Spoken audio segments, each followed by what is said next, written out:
Il y a des femmes dont le chemin n'a pas été si simple. Des femmes qui ont traversé des tempêtes, des doutes et des épreuves. Et qui un jour ont décidé de transformer leurs blessures en lumière. Aujourd'hui, dans Mise en Lumière, je vous invite à rencontrer Karen, mère, femme résiliente et chercheuse de sens. Après un parcours dans l'aéronautique, elle a décidé de se reconvertir afin d'accompagner les personnes à se recentrer sur eux-mêmes. Bienvenue dans Mise en Lumière.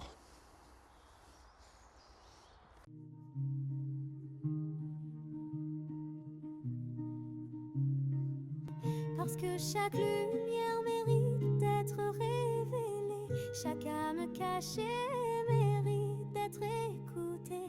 De l'ombre jaillit la clarté, messagère ailée, chouette qui guide nos cœurs vers la vérité.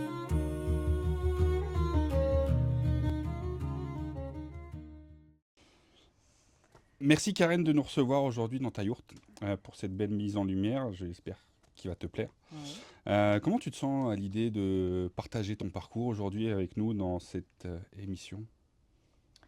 Alors, moi, je suis totalement OK vis-à-vis de ça. Aujourd'hui, je me sens libre de pouvoir en parler.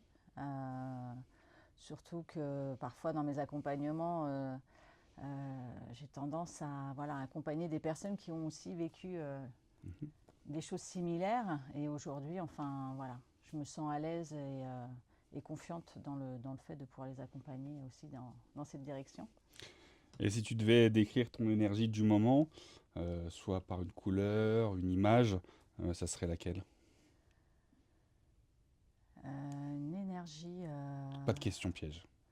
Ouais. Je dirais une couleur bleue. Voilà, c'est ça qui me vient. Bleu du ciel. J'avais posé Voilà. pourquoi bleu du ciel? Ou, voilà. Tout. Ouais, c'est ça. Parfait. Et aujourd'hui, par rapport au témoignage que tu viens déposer, quelle serait l'intention par rapport à ce témoignage que tu souhaiterais déposer? L'intention, c'est on a tous en nous la capacité de pouvoir évoluer, de pouvoir traverser des situations parfois difficiles où on n'a pas de lumière, on se sent peut-être dans un tunnel sans issue. C'est toujours se dire qu'il y a toujours la lumière qui est là, qui est là pour nous accueillir. Après la fin on va dire d'un cycle, il y a toujours quelque chose de nouveau derrière qui nous attend, de bénéfique pour nous. Donc c'est de faire confiance aussi en la vie. Je dis souvent, après la pluie, il y a toujours le beau temps. Ouais, c'est Et ça. après la nuit, il y a toujours le jour. Donc, Mhm. quoi qu'il en soit, peu importe les épreuves que l'on traverse, il y a toujours mieux derrière. Ouais. Même si sur le moment, parfois, c'est très difficile et très Oui, douloureux. ouais.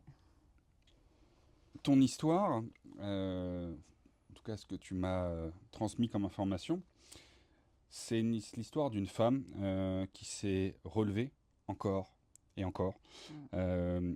Que t'ont appris toutes ces épreuves au fil du temps sur ta force intérieure? Qu'elle était bien là. Qu'elle était bien là et qu'il fallait que je m'appuie aussi sur cette force que j'avais en moi. Et que si j'ai su me relever une fois, je saurais me relever 10 fois. Oui, c'est simple, efficace, c'est vrai.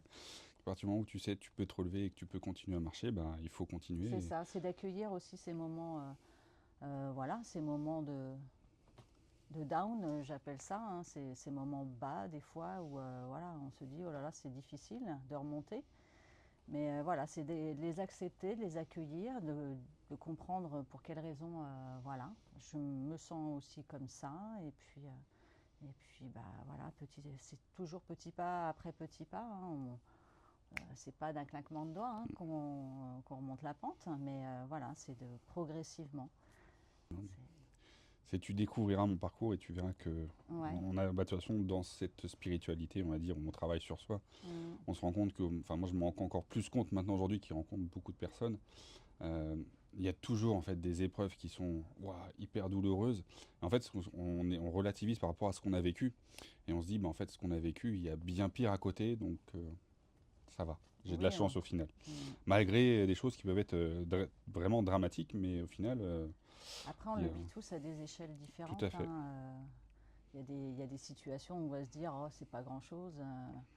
Mais voilà, enfin, chacun le vit à sa manière. Et il n'y a pas de jugement à porter par rapport à ça, Non, quoi. non, tout à fait. Tu évoques souvent un manque de sens avant ta reconversion. Euh, Comment cette quête de sens, justement, elle est devenue une révélation pour toi? Alors, j'ai pu exprimer, hein, les souffrances qu'exprimait mon corps. Voilà, j'avais pas le choix à un moment donné d'écouter, hein, tout ce qui s'exprimait en moi. Alors, comme j'ai pu l'évoquer, hein, voilà, j'ai été divorcée à 30 ans. 30 ans, seule avec mes 3 enfants, une petite de 2 ans et demi, mon aîné avait 6 ans. Voilà, à l'époque, mon objectif, c'était d'apporter le nécessaire à mes enfants pour qu'ils puissent vivre d'une manière, voilà, comme tout le monde, on va dire. L'objectif, c'était l'argent, ramener l'argent nécessaire, et j'avais que ça en tête. L'argent nécessaire et puis apporter l'amour, voilà, l'amour à mes enfants, et c'est ce qu'ils avaient besoin aussi. Alors c'est vrai que j'ai beaucoup comblé parce que le papa n'était pas présent. Et donc j'ai voulu prendre le rôle du papa, de la maman, et donc je me suis mis beaucoup de choses sur le dos. Et de par tout ça, en fait, des douleurs se sont exprimées. Après, quand je fais quelque chose, j'aime bien, voilà, me donner entièrement. Donc dans mon travail, j'étais aussi à fond. Je donnais beaucoup d'énergie dans mon travail également. Donc ce qui a fait à un moment donné que le corps a saturé. J'ai eu des arrêts répétitifs et puis je continuais toujours de la même manière. Et puis jusqu'au jour où voilà, je n'arrivais plus à soulever une tasse pour boire un verre d'eau. Et là, mon médecin m'a dit qu'il fallait absolument déjà que je change de métier. Et puis, moi à l'époque, c'est bien beau de changer de métier, mais faire quoi? Et puis voilà, une maison à payer. Et beaucoup de peurs se sont exprimées. Et là, j'avais fait un bilan de compétences à l'époque. Et le métier de la relation d'aide en était sorti. Mais alors les fiches postes ne me correspondaient pas. Je ne me voyais pas dans le secteur médical. Voilà. Non, ça me parlait pas du tout. Et du coup, voilà, je m'étais dit à l'époque, ça m'a servi à rien. Donc voilà, vu que j'étais assez manuelle, mes soucis de santé allaient mieux, dû au repos que j'avais pu avoir. Et je me suis embarquée dans une formation d'ajusteur-monteur en aéronautique à l'époque. Ah oui, Parce qu'ils vraiment à cherchaient, l'opposé de ce que tu fais aujourd'hui. ils cherchaient des femmes et toujours l'aspect, l'argent. L'argent, l'aspect financier, les besoins, voilà. Et donc du coup, tout s'est enchaîné très bien. Et puis voilà, embauché dans une entreprise, un sous-traitant d'Airbus. Et puis là, les douleurs ont repris petit à petit, c'est revenu. Et puis, j'avais commencé à lire certains ouvrages de développement personnel, hein, parce que voilà, je m'étais ouvert un petit peu à tout ça. Un jour, voilà, j'étais pas forcément bien ce jour-là, et puis des soucis amoureux, parce que voilà, je n'arrivais pas à reconstruire ma vie. Je pense que je ne choisissais pas non plus les bonnes personnes. Et puis un jour, voilà, je suis rentrée dans une librairie et je me suis mis à acheter 5 livres alors que je ne lisais jamais. Mais j'avais ce besoin d'aller chercher Tu avais une quelque chose, recherche. d'aller chercher des réponses. Et puis au fur et à mesure, voilà, les livres m'ont interpellée. Et puis au fur et à mesure, voilà, les connaissances se sont enrichies. Ça m'a fait prendre conscience de ce que je vivais, de certains de mes comportements aussi. Et là, je me suis dit, non, mais là, je suis complètement à côté de la plaque, là. Et voilà, à la suite de ça, j'ai compris beaucoup de choses.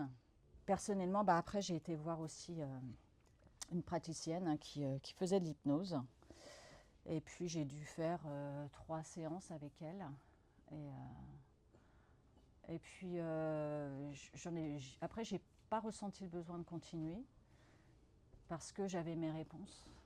Et je savais en fait que là où j'étais, dans l'industrie aéronautique, j'avais rien à faire là-dedans. Lorsque je rentrais dans mon entreprise, je sentais au fond de moi-même qu'il y a quelque chose qui me dérangeait. Il y avait aussi voilà, l'environnement, poussière d'aluminium, le bruit. J'ai développé une hyperacousie. Donc voilà, autant vous dire qu'aujourd'hui, les endroits qui sont bruyants ne sont pas pour moi. Voilà, je les fuis. Et quand, il y a eu ce Covid aussi qui est passé par là et qui a fait un bien terrible. Mais lorsqu'il a fallu remettre les pieds dans l'entreprise, eh bien là, j'ai dit stop, quoi.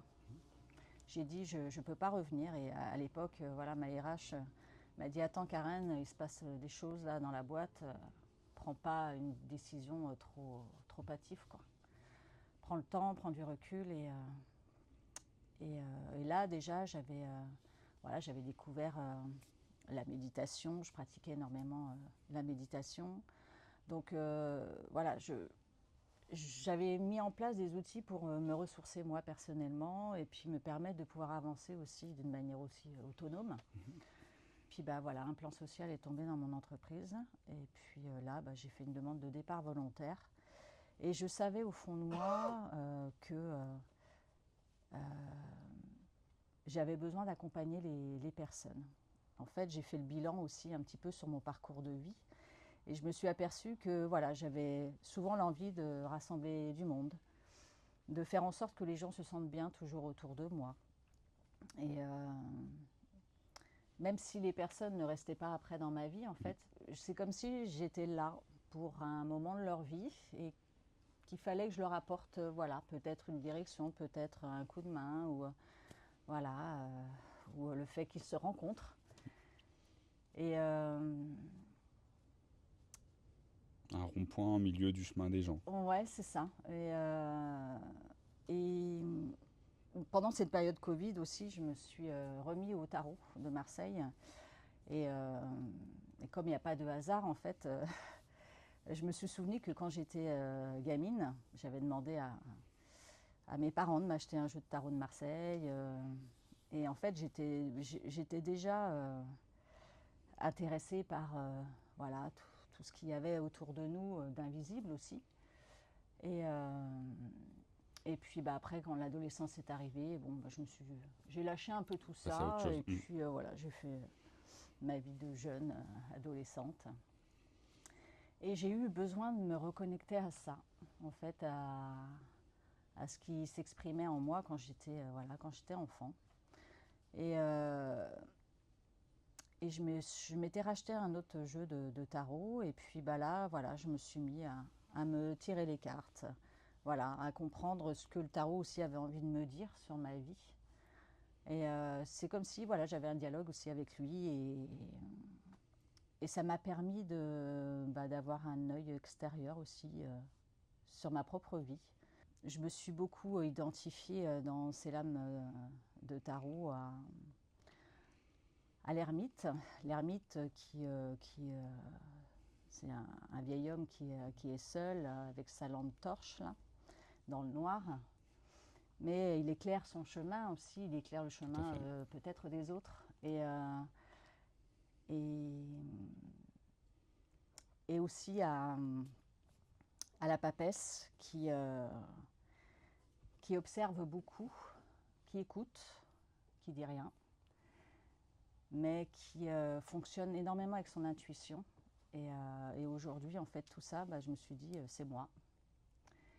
Et aujourd'hui, voilà, j'ai décidé d'aller dans ce sens. Et quand j'ai décidé de répondre à tout ça, eh bien, je l'ai ressenti au fond de moi. Et là, aujourd'hui, je me sens à ma place dans ce que je fais. Le fait d'accompagner les personnes, ça m'enrichit énormément et je ne peux pas me dire que je ne suis pas à ma place aujourd'hui, quoi. Donc c'est vrai que de par du coup ce licenciement économique, eh bien voilà, j'ai eu une belle enveloppe de formation qui m'a fait partir dans cette nouvelle aventure.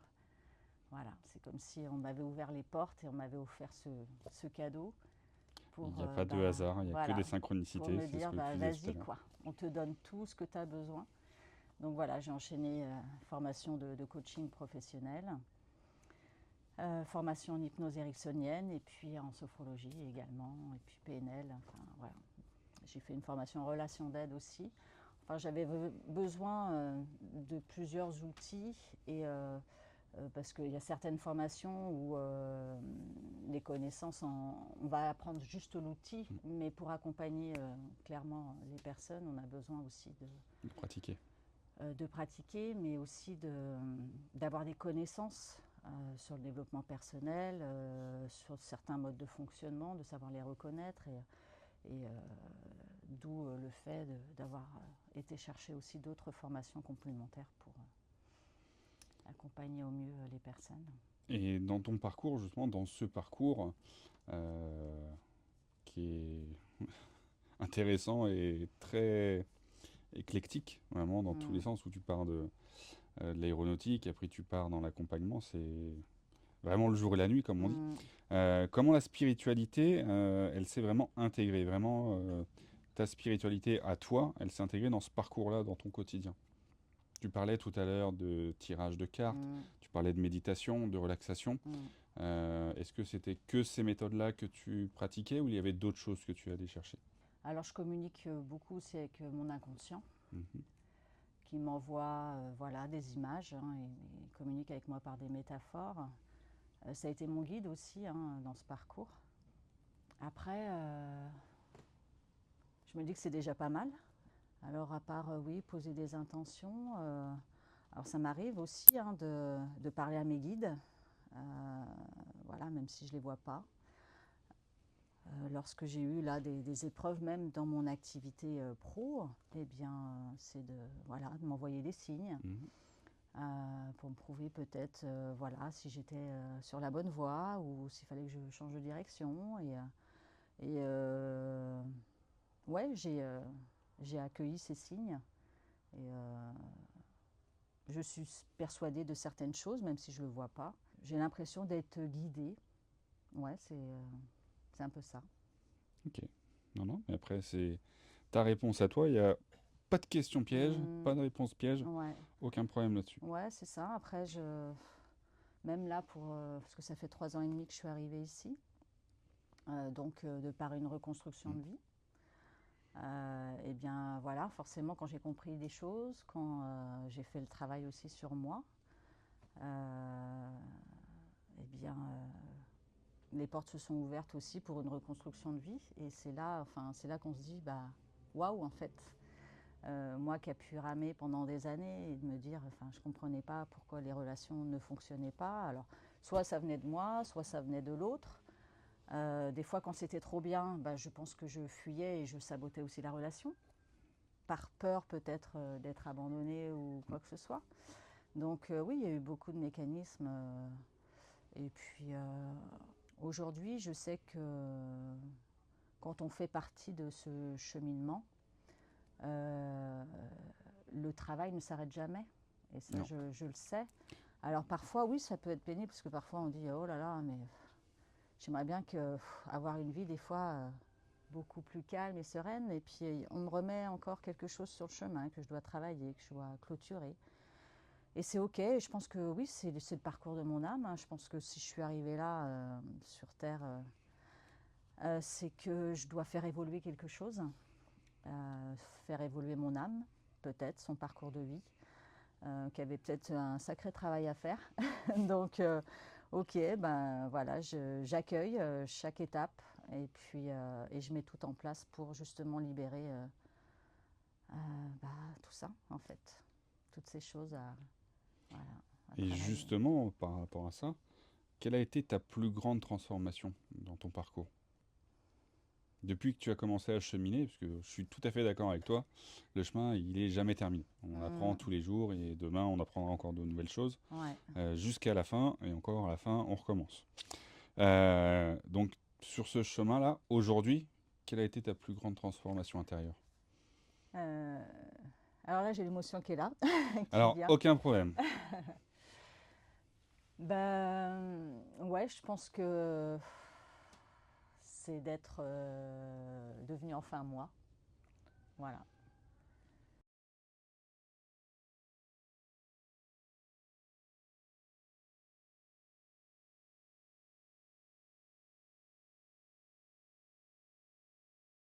Tu parles d'un alignement entre la tête, le cœur et le corps. Est-ce que Mhm. tu peux nous expliquer comment tu accompagnes ce ralignement?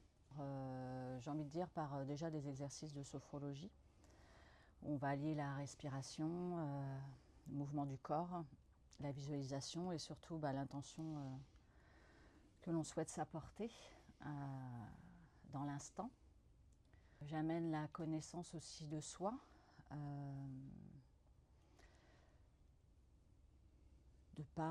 par des questionnements, des tests également, comprendre voilà, ces mécanismes. Je ressens ça, j'agis comme ça. J'accompagne aussi donc avec l'hypnose où on vient justement accéder à un niveau de conscience modifié qui est favorable aussi au changement et à l'exploration de nouvelles ressources personnelles qui permet aussi hein, voilà, je pense ça, je ne réagis plus parce que je ne ressens plus forcément peut-être l'émotion qui s'exprimait à ce moment-là. Et j'agis d'une manière différente avec mon corps. Donc voilà, c'est un peu les trois axes de mes accompagnements pour se sentir totalement aligné. Et justement, dans ton accompagnement, comment tu choisis, quand tu as une personne qui vient te voir, entre la méthode de sophrologie, l'hypnose ou le coaching individuel, comment tu choisis la méthode que tu as utilisée pour cet accompagnement? Par mes ressentis. Et puis par rapport au vécu aussi de la personne. Quand ils m'expriment, bien souvent dans leur première séance, hein, on a vraiment un temps où là j'ai besoin de connaître en fait tout ce qui a pu se passer. Voilà, quand il y a des grosses blessures émotionnelles, là je sais qu'il va falloir que je passe par l'hypnose, qui sera un outil qui agira vraiment profondément en libération. Peut-être davantage que la sophrologie où on va rester en pleine conscience et on sait que notre mental nous mène bien souvent et nous ramène des fois toujours à notre passé. Donc avec l'inconscient, c'est un outil qui est quand même très puissant pour libérer les choses, les traumas émotionnels du passé. Dans les informations que je t'ai demandé pour préparer cette interview, tu m'as parlé du Lao Tzu. Oui, Donc effectivement, j'en justement, parle pas beaucoup. eh oui, C'est vrai. donc justement, quelle est la place de l'énergie et du Lao Tzu dans ton travail? Mm. Alors je le pratique pas énormément. D'accord. Je le propose pas. Mais c'est vrai que dans une des questions que tu as pu me poser tout à l'heure, c'est aussi ça qui m'a aidé aussi spirituellement à avancer. Euh, je l'exprime sur mon site internet. Si on me contacte pour une séance, voilà, de Laoshi, c'est ok, je le fais, mais je le propose pas à mes clients. Tu le gardes pour ton travail à toi. Voilà, c'est plus ça. Ouais. Alors, il y a certainement des raisons à ça. Voilà. Euh, mais ouais, je me le garde plus pour moi, on va dire. Ton petit jardin secret. Ouais, c'est ça. Et puis bon bah bien souvent, voilà, si quand j'en vends une, bon bah je réadapte mon espace. Voilà, je sors une table.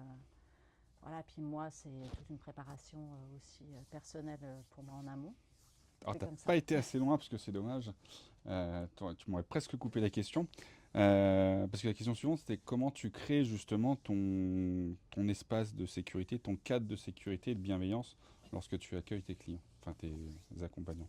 Ouais, donc bon, je travaille l'ancrage quotidiennement par des exercices de respiration, de visualisation, et puis voilà, j'aime bien créer voilà mon espace dans lequel voilà, je me sens protégée, et puis par mes auto-soins en laoshi.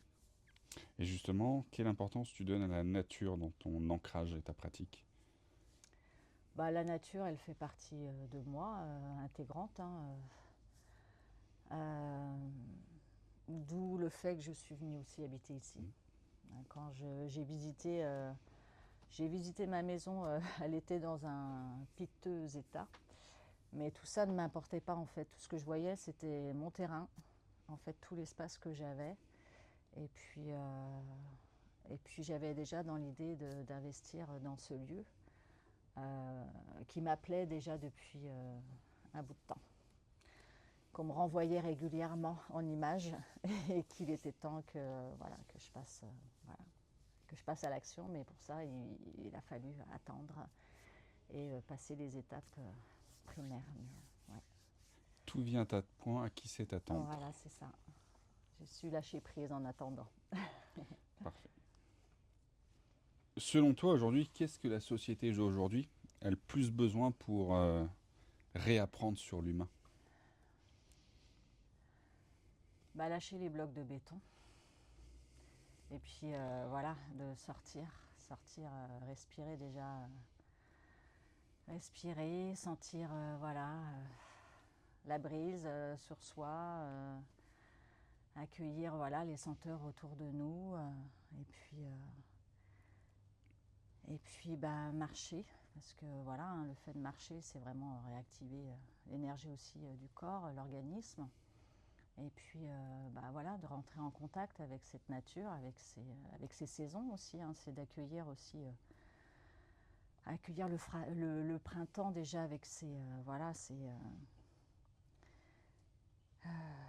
cette sève qui remonte, ces énergies qui recirculent un petit peu dans, tout, euh, dans tout le végétal, mais pas que, il y a nous aussi. Bien souvent, quand arrive le printemps, on se sent beaucoup plus en forme voilà, qu'en hiver où tout est plat, tout stagne. Donc c'est vrai qu'on est totalement, enfin pour moi, voilà, moi je me sens totalement connectée à cette nature, hein, à ces périodes, voilà, où quand c'est l'hiver, bah, c'est aussi d'accepter que parfois on a besoin aussi de ce temps de pause pour voilà, mieux redémarrer au printemps. Et puis c'est ok, on n'est pas des machines, hein. C'est vrai que la société aujourd'hui veut que l'on soit des machines et que l'on oublie de penser et qu'on soit toujours dans l'action. Mais voilà, on fonctionne avec nos trois pôles, hein, les ressentis, le mental, le corps, et enfin voilà, tout doit être en corrélation. Et parfois, voilà, on oublie que c'est important de s'apporter des moments bénéfiques et des moments de ressources pour nous-mêmes. Voilà, aujourd'hui, je me rends compte que tout le monde ne sait pas comment se ressourcer.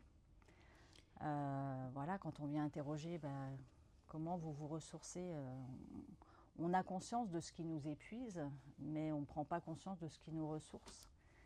Et c'est bien dommage parce que, voilà, d'établir, voilà, de se dire, pour me ressourcer, j'ai besoin de ça, peut-être de faire ça aussi.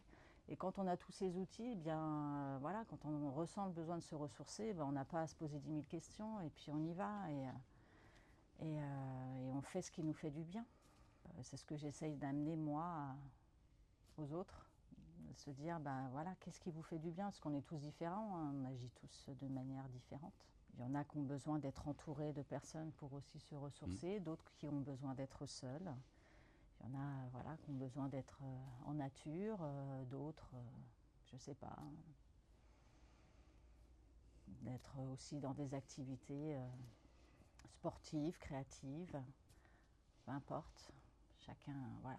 En famille, à l'étranger, Voilà, peu importe. c'est ça.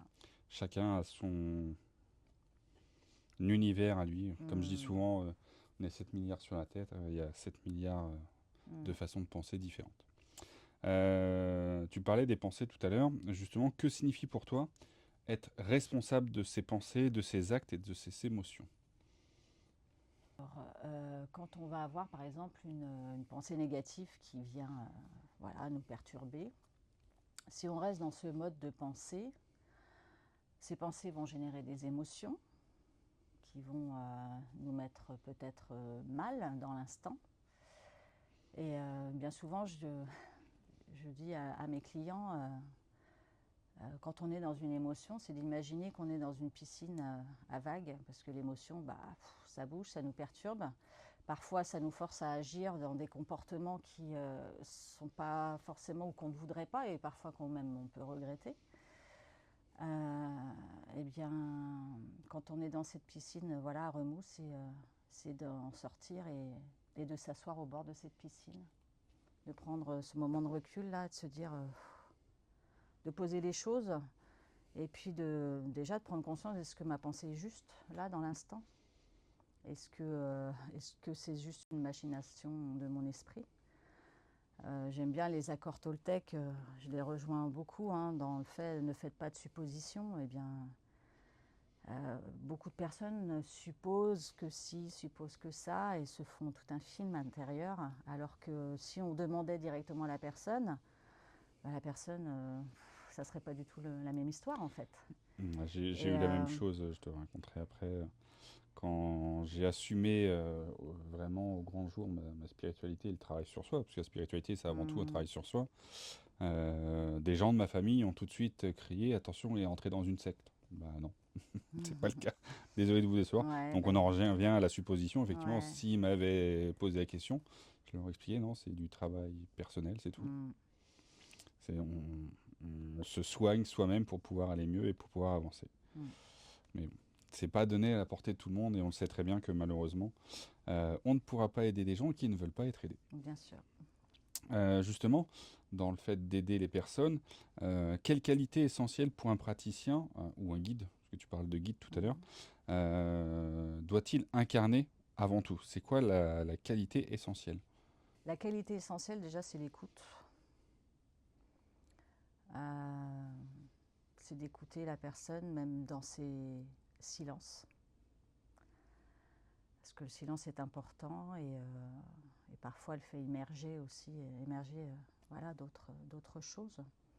Et c'est dans le silence hein, que les choses aussi évoluent intérieurement, j'ai envie de dire. Donc la qualité première, ouais, c'est d'être à l'écoute, d'accueillir ces silences. Et puis, alors c'était une, mais j'ai envie d'en dire d'autres parce que l'empathie, c'est quand même une qualité importante quand on accompagne les personnes. Si on n'aime pas les gens, on ne peut pas bien les accompagner aussi. Donc la bienveillance aussi. C'est ce qui se rejoint régulièrement, hein, que ce soit avec d'autres sophrologues, avec des magnétiseurs, des massothérapeutes. Les qualités qui reviennent et qui sont souvent mises en avant, c'est effectivement l'écoute, l'empathie. Tu ne peux pas travailler avec des gens si tu n'as pas d'empathie. Et la bienveillance, puisque on est encore une fois dans le non-jugement. Donc s'il n'y a pas de bienveillance, tu ne pourras pas aller aider des personnes qui ont besoin. Comment aujourd'hui tu arrives à percevoir l'évolution de la conscience collective? Est-ce que tu arrives à te faire une idée sur cette évolution?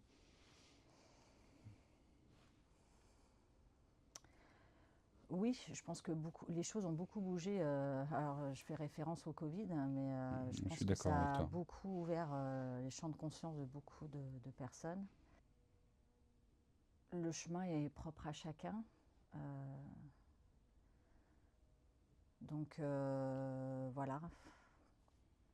Il y en a qui ont énormément évolué, d'autres qui pensent avoir évolué, mais voilà, qui ont encore des choses à comprendre et voilà, à travailler.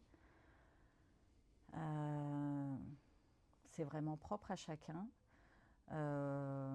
Mais aujourd'hui, je pense que on est beaucoup de praticiens. On a envie de faire bouger les choses. Et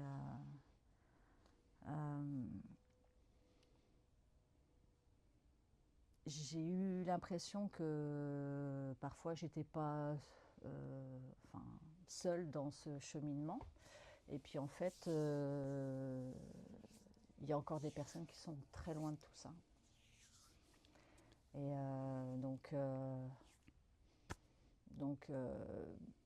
quand je les rencontre, je suis contente parce que je me dis encore quelqu'un qui va évoluer et qui va cheminer et c'est chouette. Mais justement, qu'est-ce qui te touche le plus quand tu accompagnes quelqu'un sur ce chemin-là? Bah, c'est l'évolution, hein. C'est vraiment l'évolution, c'est la prise de conscience qu'ils ont sur leur vie et voilà, enfin, ouvrir leur vision. Aussi sur, je reviens souvent hein, sur nos modes de fonctionnement, mais ça part aussi de ça, c'est de comprendre aussi comment on fonctionne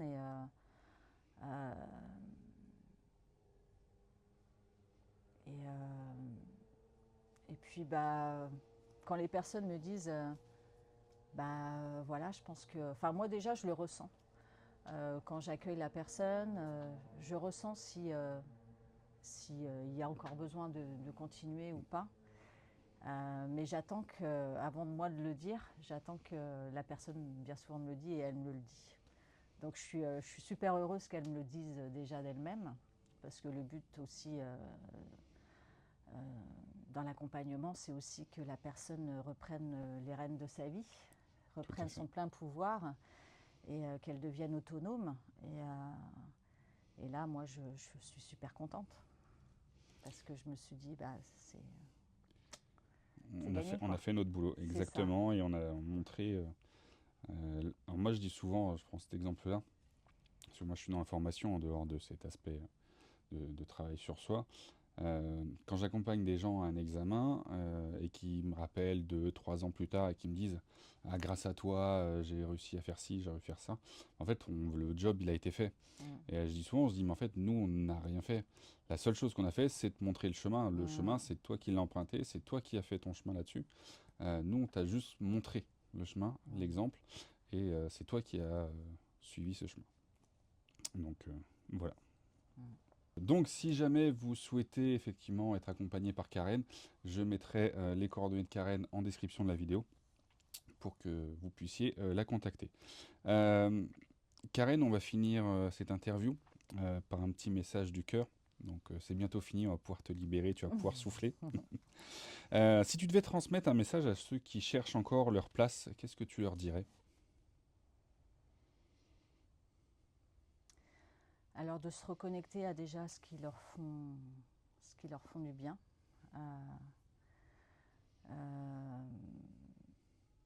Qu'est-ce qu'ils aimaient faire quand ils étaient enfants, où ils pouvaient passer des heures et pas voir le temps passer. Et c'est là qu'on sait on se sent bien dans ce qu'on fait, où on est, peu importe.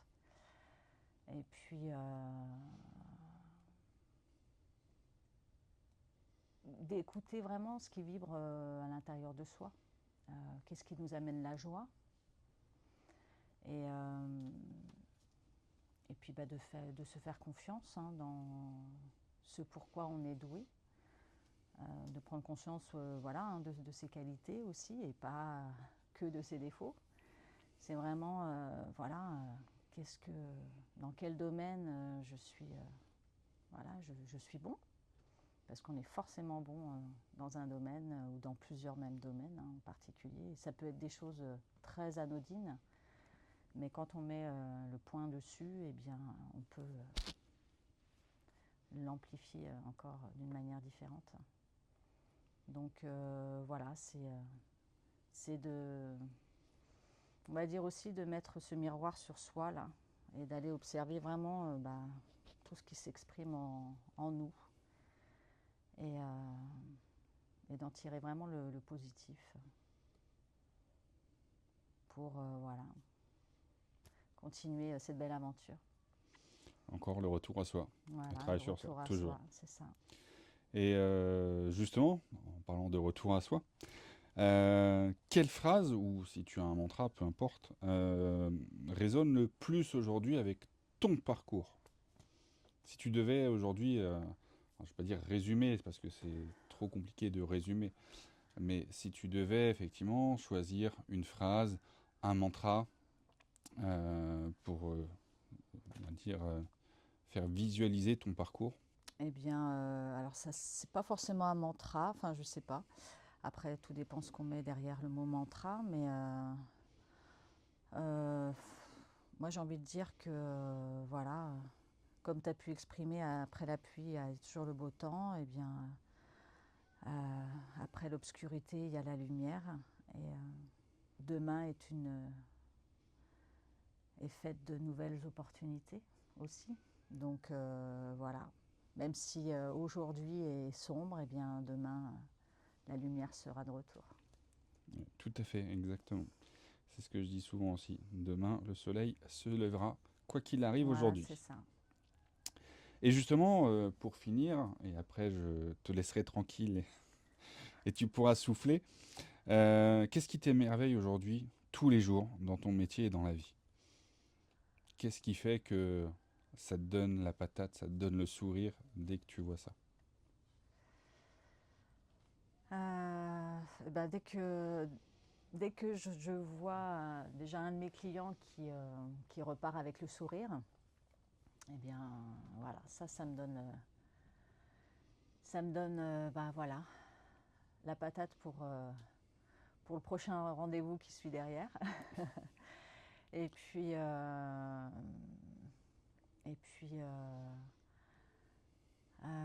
qu'est-ce qui me donne voilà, bah, c'est d'être aussi relié à cette nature. Hein, vraiment, pour moi, voilà, je me suis construit mon petit paradis, et qu'il soit extérieur ou intérieur. C'est, donc, voilà, je me sens bien dans ce que je fais, où je suis. Et